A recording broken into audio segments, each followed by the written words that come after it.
La tarte au citron, c'est pas un vieux dessert. Les premiers desserts en pâtisserie qui ont été créés, on appelait ça les oublis, qui étaient des formes de beignets. Tandis que la tarte au citron, c'est un dessert qui a été créé au 19e siècle. Et au départ, c'est un dessert qui était servi dans les restaurants. Les questions, n'ayez pas peur de poser des questions. D'accord ? Si vous avez envie de poser des questions, même si c'est des questions répétitives, des questions que vous m'avez déjà posées, aucun souci, c'est offre le cours aussi. D'abord, je vous lis les recettes et ensuite on passe aux techniques. Recette, vous avez 200 de farine, 50 g de poudre de noisette, 120 g de beurre, 80 g de sucre, glace et une pincée de levure en poudre. Alors pourquoi je marque levure en poudre? C'est le baking power levure chimique. Je trouve que c'est plus joli, levure en poudre. On est en France, donc levure en poudre, vous savez que c'est la levure chimique. Et ensuite, un œuf. Ça, c'est pour la recette.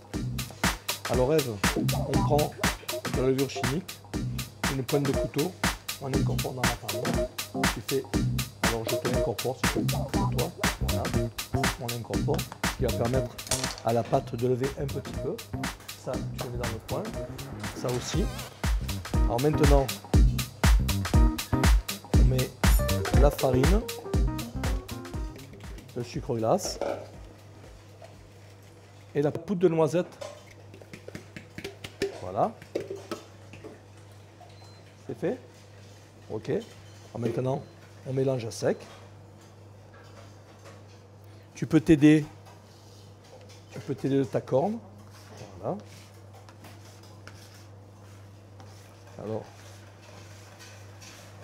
Alors là, on ne commence pas, c'est pas le sablage encore. Là, uniquement, on mélange les ingrédients, farine, sucre et poudre de noisette et levure chimique. Voilà. Quand c'est fait, on fait une fontaine.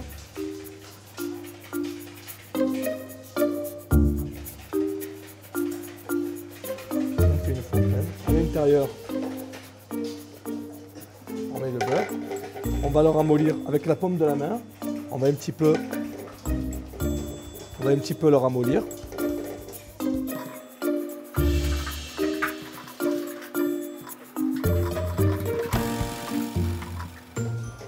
Voilà. Une fois que le beurre est ramolli, on le remet en petits morceaux.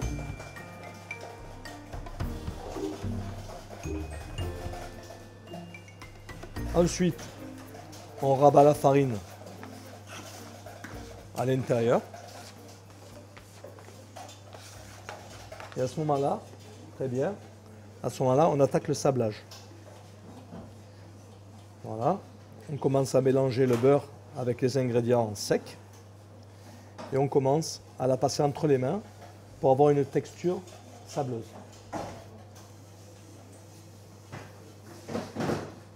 Voilà, avec la corne bien entendu, la corne plate, on rassemble de temps en temps sur l'intérieur pour avoir toujours une table propre.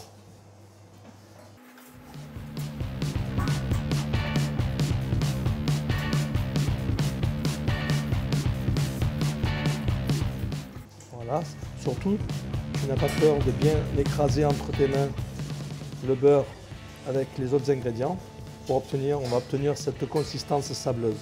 Voilà, tu vois. Voilà, regarde, c'est bientôt prêt.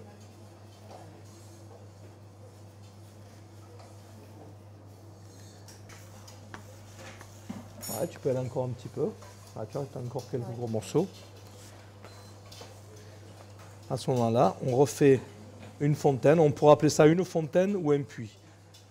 On peut l'appeler de deux manières. Alors, toujours un puits bien grand, de manière à bien mélanger l'œuf avec les divers ingrédients. Comment ça fait qu'il y a des œufs importants pour moi? Ah, voilà. Voilà.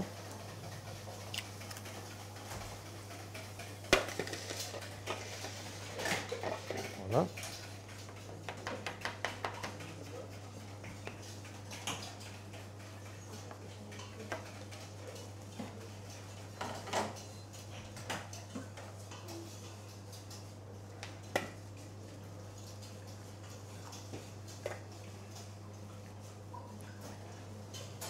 Voilà, et là maintenant, je peux incorporer. Et maintenant, nous pouvons rattacler le phrasage avec la paume de la main. Voilà, phrasage, c'est-à-dire rendre la pâte homogène.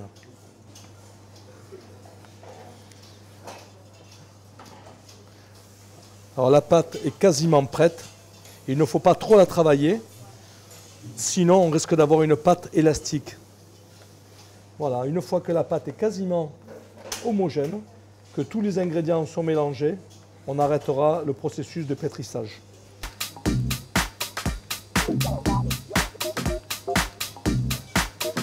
Ce mouvement, voilà, comme ça. Tu ramènes à l'intérieur, voilà. Là, plus comme ça, tu vois, regarde. Là, tu reprends ta pâte et tu n'aies pas peur de l'écraser sur le marbre. Donc ensuite, nous prenons un peu de farine pour se décoller le restant de la pâte que nous avons sur la main. Bien entendu, au préalablement, vous avez bien pris soin de nous laver les mains. C'est très important pour travailler dans des conditions d'hygiène irréprochables. Voilà, là je décolle ma pâte du marbre. Voilà.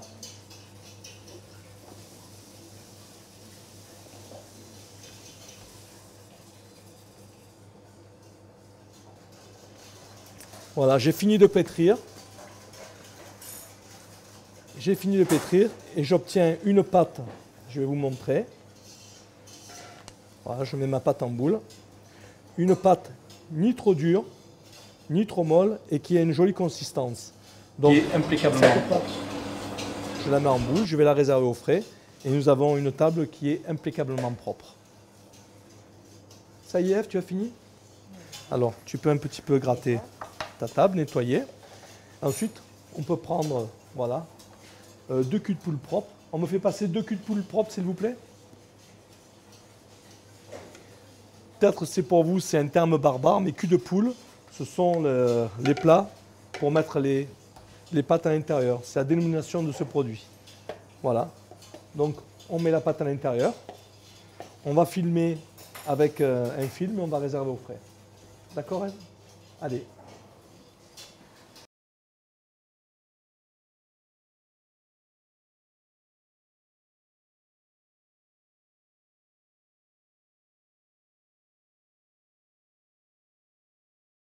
Farce à citron, œuf, citron, sucre, beurre et zeste de citron. Alors cette recette, c'est une recette classique, c'est une recette qu'on va cuire à la nappe. Alors en principe, il y a 2 types de recettes. Vous avez une recette que l'on peut cuire au bain-marie, où à l'intérieur on va incorporer un peu plus de beurre, de manière à ce que vous ayez une pâte qui soit un peu plus grasse, un peu plus lisse.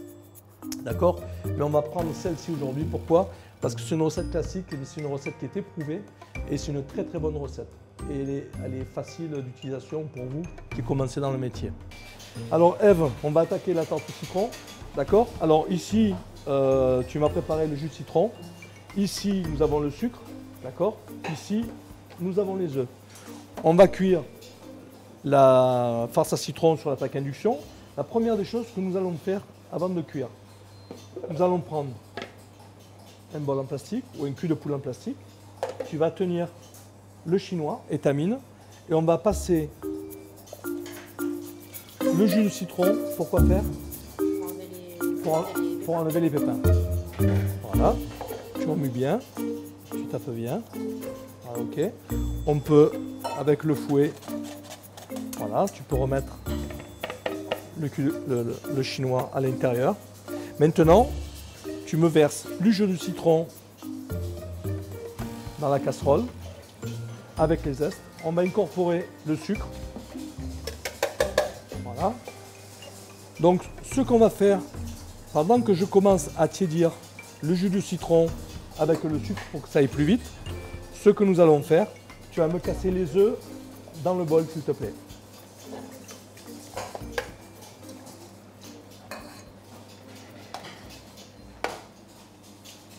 commence à tiédir tranquillement.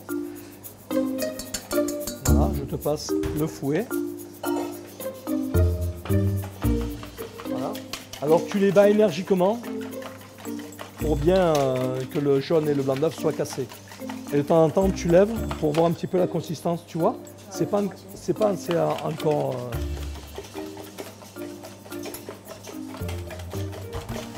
Allez, vas-y, allez encore un petit peu. Allez, encore un petit peu. Tu vois, tu vois, c'est bon. Il n'y a plus de résistance. Au fouet, il ne reste plus d'œufs. On peut les mettre directement dans la casserole. Là, tu cornes avec ta maryse pour qu'il ne reste pas d'œufs dans le bol. Bien corné. Voilà. Ensuite, ce qu'on va faire, on va mélanger dans la casserole. On va appeler ça la cuisson en 8. Pourquoi en 8? Tu vois, je fais des 8, je tourne, je fais des 8 et je tourne pour éviter que la farce à citron, elle accroche. Donc là, je l'ai mis, elle est à 1600.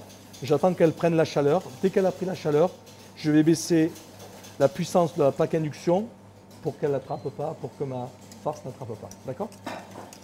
Voilà. Si tu veux, tu vois, voilà, je frotte bien le fouet. D'accord? Mais ce que je fais, surtout important, je ne bats pas fort comme ça. Il faut éviter toutes ces traces d'émulsion. D'accord? Voilà. Donc, je gratte le fond de la casserole. Je mélange en 8. Tu vois, je fais des 8. Ensuite, je vais sur les bords de la casserole. Puisque les bords sont à angle droit, le fouet va bien sur les bords et on évite de faire attraper l'appareil. Et je remue en 8 et ainsi de suite. Allez, remplace-moi 2 secondes, je te regarde faire. Voilà, c'est très bien. Voilà. Tu appuies bien sur le fond de la casserole pour éviter que le dépôt de sucre se mette au fond de la casserole, pour éviter que ça attrape. Si la farce à citron elle attrape, on peut la jeter. La farce à citron est irrécupérable. Pourquoi elle est irrécupérable? Parce que le brûlé dans une... Voilà, et d'une part, et d'autre part, le goût du brûlé dans une crème, ça ne se lève pas. Voilà. Alors donc je la baisse un petit peu. Voilà. Pour éviter de faire attraper. C'est très très important. Bien souvent ça arrive. Voilà. Remue bien en 8, remue bien sur les bords. Tu vas le sentir quand la farce va commencer à rentrer en cuisson. On appelle ça cuisson à la nappe. C'est-à-dire 85 degrés. Elle va commencer, tu vois. Là, elle commence un petit peu déjà. Il y a moins de mousse et elle est plus jaune. Tu vois, allez, oh, regarde, ça y est, elle est bientôt prête. On va baisser encore un petit peu. Tu remues bien. Voilà. On voit bien les premières bulles d'ébullition. Encore un petit peu.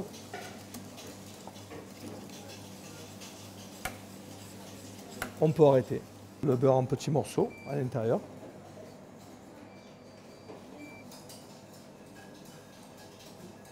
On peut mettre celui-là aussi. Voilà, maintenant tu fais fondre ton beurre à l'intérieur. Pourquoi on met du beurre dans la farce à citron? On la rend plus onctueuse. On va la rendre plus onctueuse, on a un petit goût acidulé. Il n'y a pas beaucoup de beurre, 100 grammes, ça suffit largement. Il faut que la crème elle reste légère pour avoir un meilleur résultat une fois le produit fini. Alors si vraiment on faisait une crème allégée en farce à citron, on ne mettrait pas de beurre. On mettrait un peu moins de sucre. Au lieu de mettre 7 œufs, on pourrait mettre 3 œufs et 7 blancs d'œufs. Ça permettrait d'avoir une structure plus allégée et moins calorifique. Ou moins calorique. Est-ce que le beurre est bien fondu? Alors pour voir si c'est la nappe, qu'est-ce qu'on fait? On prend la spatule. D'accord? On la renverse. Voilà. Quand elle tient, tu vois, quand elle tient, on met le doigt. Quand la trace, elle reste sur la spatule, ça veut dire qu'elle est bien cuite, tu vois. Et là, les deux côtés ne se rejoignent pas. C'est bien, on peut la réserver au frais. Voilà, tu la cornes bien. et tu la réserves au frais. Filmer. Filmée, bien entendu.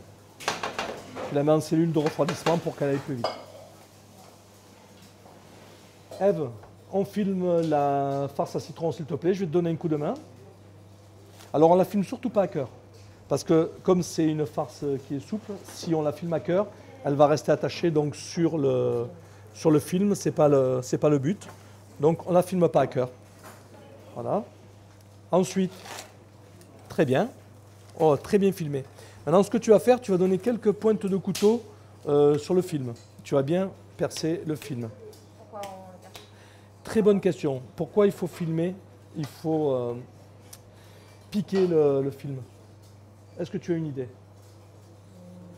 Alors, Dites-moi. le fait que c'est filmé, la farce, elle est chaude, il va y avoir un dégagement de vapeur. Si on ne fait pas quelques trous de couteau sur le film, la vapeur, elle ne va pas pouvoir s'échapper. Elle va rester sur le film et ensuite elle va se redéposer sur la farce à citron. Le fait de faire ces petits trous, la vapeur va pouvoir s'échapper. Maintenant, on va la réserver au frais. D'accord? Pourquoi on la met dans la cellule de refroidissement et pourquoi pas dans la chambre froide? Explique-moi pourquoi. C'est très important. On va te le demander à la technologie pour ton examen. Pour la question d'hygiène, pour que ça refroidisse plus vite. Tout à fait, c'est une question d'hygiène. Cette farce à citron a été pasteurisée. Température d'ébullition, c'est 100 degrés en principe.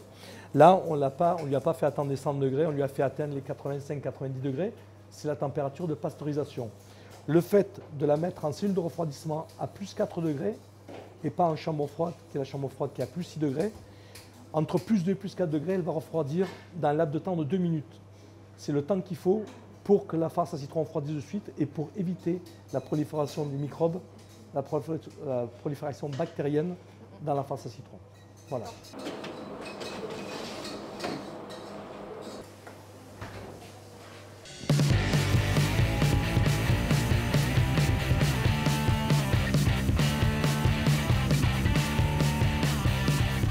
Alors vous prenez votre cercle. Théoriquement, il faut du beurre pommade. Mais c'est qu'on va faire une petite astuce. On prend un petit morceau de beurre et on va beurrer le cercle. Pourquoi on beurre le cercle? Pourquoi on beurre le cercle? Pardon? Pour ne pas... Voilà. Mais surtout important, le temps que la pâte elle cuise, le beurre, ça va faire adhérer votre pâte sur le bord du cercle et ça va éviter qu'elle retombe au four. D'accord? Alors, je vais vous montrer une technique de fonçage qui est différente de celle que je vous montre d'habitude.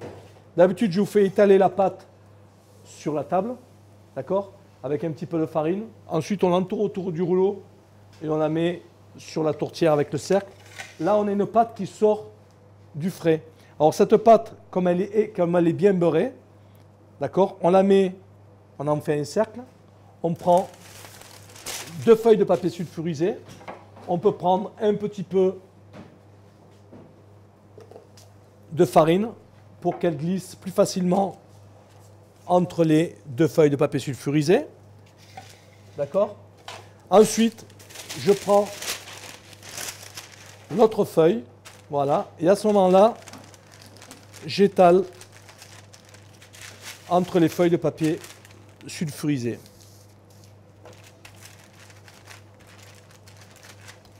Alors, j'étale pas d'un coup. Et quand j'étale, je lui donne une forme circulaire pour qu'elle épouse bien le cercle. Surtout, je la fais ni trop épaisse et ni trop fine, ou sinon en bouche. Si elle est trop épaisse, c'est pas bon. Si elle est trop fine, c'est pas bon. Pourquoi? Parce qu'elle va casser. Donc je vérifie toujours. Théoriquement, cette recette, elle est prévue pour un fond de tarte. Voilà, il faut que mon fond de tarte, ma pâte dépasse de 2 doigts du fond de tarte pour pouvoir bien l'insérer à l'intérieur. Donc là, il manque encore. Je continue à l'allonger. Ouais. Et vous voyez, je n'ai pas besoin de mettre de la farine sur ma table. Voilà, j'ai ma pâte qui circule entre les 2 feuilles. Marwan, si tu veux bien me prendre les galets, s'il te plaît, en aluminium. dans la réserve.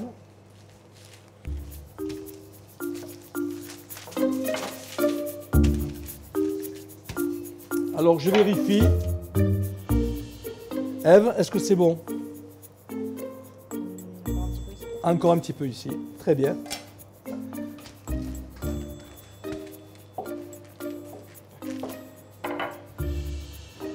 Est-ce que là, nous sommes bons? On est bon. Alors, voilà. Alors, la feuille, on peut la récupérer. Elle n'est pas abîmée. À ce moment-là, je prends ma tourtière qui a été très légèrement graissée, très légèrement. Le cercle beurré. Je prends la pâte. Voilà. Je peux même la prendre à la main. Voilà. Une fois que la pâte est allongée, on va foncer. Qu'est-ce que ça veut dire foncer? C'est étaler un morceau de pâte dans une tourtière sur un cercle. Vous regardez bien les termes, la manière que j'emploie pour bien foncer ma tarte. Je mets la pâte, je la colle bien au fond du moule. Voilà. Je mets un petit peu de farine sur le cercle. Voilà. Avec les doigts, je réajuste. Il faut qu'elle soit impeccablement foncée, ou sinon il risque d'y avoir un rétrécissement au four. Donc, je coupe tout simplement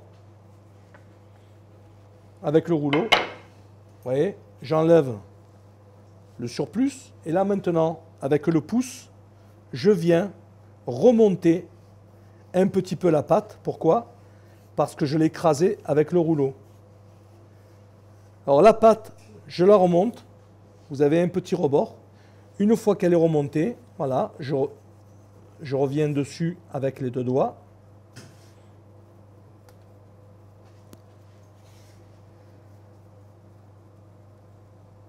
Voilà.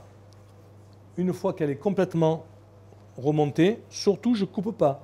Je laisse ce rebord. On va avoir une tarte qui va faire un peu plus artisanale, qui sera plus jolie, plutôt de la couper à ras. Et ce qui va se passer, on va avoir un rebord. Ça évitera, quand on aura notre farce à citron dans la pâte, qu'elle coule au four. Alors ce que je fais, je donne quelques coups de couteau pour éviter qu'elle gonfle. Mais pour assurer maintenant, Marwan, tu me fais passer s'il te plaît les petits galets. Merci. Je vais mettre des galets à l'intérieur. Est-ce que les galets, je les mets directement sur la pâte? Non. Qu'est-ce que je fais? Je mets le papier pour pas colle sur la pâte. Tu me donnes ce petit peu facile.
Je vais la mettre là-dessus.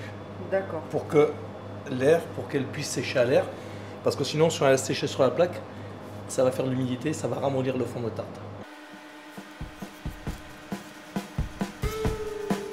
Donc comment on enlève par-dessus. Et quand elle est foncée comme ça, au moins elle n'est pas abîmée. Vous voyez qu'en dessous, elle est relativement, elle est très bien cuite. Tu la garnis? À qui c'est ça? C'est très joli.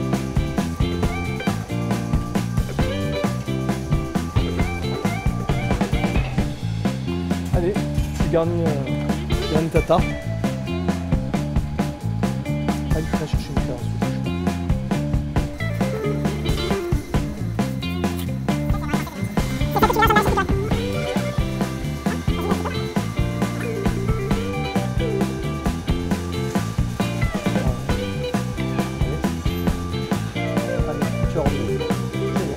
Allez.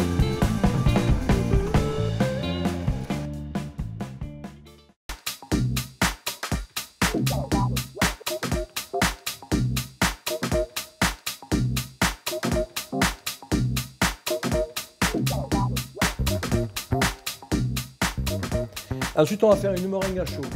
Alors, qu'est-ce qu'on a comme type de meringue à chaud? On a une meringue française et une meringue italienne. Aujourd'hui, comme meringue à chaud, on va faire une meringue française. Pourquoi? Parce que elle est un peu plus simple. Il n'y a pas la technique du sucre.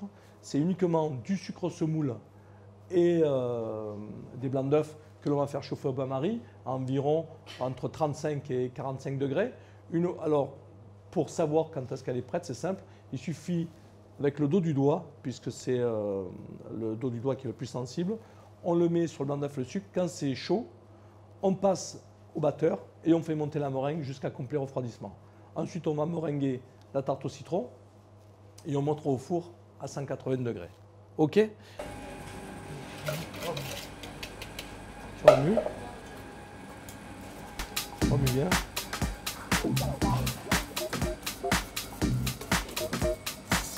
Voilà. On laisse bien chauffer. Avec les marrons. Un peu plus. Encore un peu. C'est bon. Ça rentre à la poche, ça douille. Allez.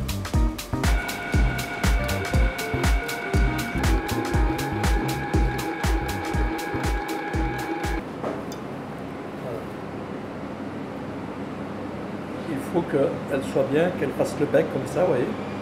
Là, la meringue, elle est bien prête.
Tu vas prendre avec le torchon.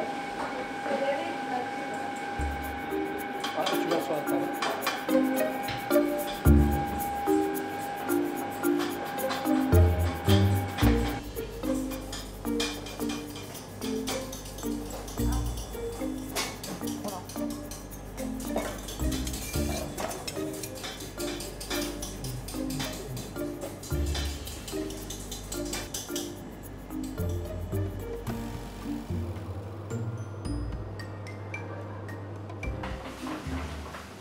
Avant d'attaquer la table, vous préparez la poche, la douille, la corde, le batteur, la cuve, le fouet. Quand c'est prêt, vous posez le sucre et les batteurs. Alors, quand tu remontes, tu évites de trop appuyer, surtout avec le bout du doigt, tu vois, le bout du doigt ici. Voilà, il faut qu'il vienne là, tu vois. Oui, dans le coin. Dans le coin. Pourquoi? Pourquoi? Parce qu'ici, tu as